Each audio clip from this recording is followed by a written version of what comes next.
I would read a short excerpt from my story titled Light Will Find You. The story is about self acceptance. Jaffa took in the city. The roads were busy. A filling station opposite the bus park was congested with vehicles but short on working pumps. Loud music bled from an unknown source, and the moon was high in the night sky. This image constructed with what he imagined Port Harcourt to be a milder yet polite version of Lagos. The city trailed behind the delirium of Lagos, where everything was done almost in a rush, as if there was an urgency to life. Thank God the rain didn't fall today, said the woman who had been a seatmate throughout the journey from Lagos to Port Harcourt. The woman's greatest worry was the rain meeting them as they entered Port Harcourt, a fear she often expressed and shaped into every discussion he was forced to have with her. How would you get to your destination? She asked, turning to him. Before he could tell her his ride was on the way, she added, I was once a student like you, so I know how hard it can be navigating a new city all by oneself. That's why I cannot bring myself to leave this place without you knowing your next move. The woman moved closer and then brushed her hands against his. She smiled and winked at him. You are too good looking to be kept waiting, she said.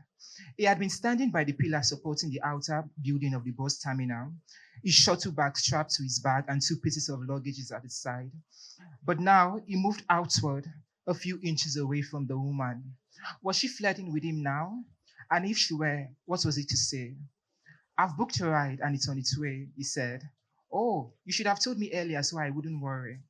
Let me give you my number just in case you need anything. I live here in Port Harcourt. There's no need for that, ma'am. Are you sure? You might need something. I know you're a student and students are always in need of one thing or the other. Money isn't my problem, she said, closing the distance, then touched his hands. His breath itched. He moved backward, hitting his back foot against a stone and almost fell. I am sure, he stuttered.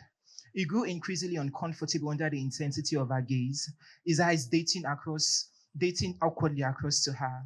She clicked her tongue after a short while and said, It's fine. Let it not be like I'm forcing you. Handsome boys like yourself shouldn't lack for anything. His lips stretched into a smile, his breathing contained. Thank you, he said, and turned away from her direction, staring at his phone. The little car icon on the screen moved with agonizing slowness, his only exit from her. A short silence passed. Then she suggested he give her his number this time, just to call him once in a while to check up on him and see how school is going. That wouldn't be necessary, he replied. He returned his gaze to the phone, hoping for the woman to leave. But she stood watching him, and she did not leave until the ride arrived, not until he did a quick scan to ensure the plate number matched the one provided on the app, and not until it entered the car, which then veered off, making its way out of the mini space of the bus terminal into the busy road, now a gridlock. Nigerian law school? The boat driver asked. Yes, he replied. Where did you travel from? Lagos. Ha, Lagos boy. Welcome, oh. Thanks, he said. The Greek lord cleared, and soon they were sprinting down a two-lane road, occasionally slowing to avoid a spin bump. He glanced out the window. A cold breeze hit him in the face. He liked the feel of it on his skin, the calmness and familiarity it ushered. The world could certainly be vast, but nature had similar effects across all places. The driver cleared his throat. I saw one fine woman who stand with you for that park. Is she like your sister? No, she's not, he said, looked at the driver, then out the window. We boarded the same bus from Lagos. Oh, I see, the driver said. The woman fine, Sha. So I'll stop here. And up next is my colleague from DRC, Interior Seginga.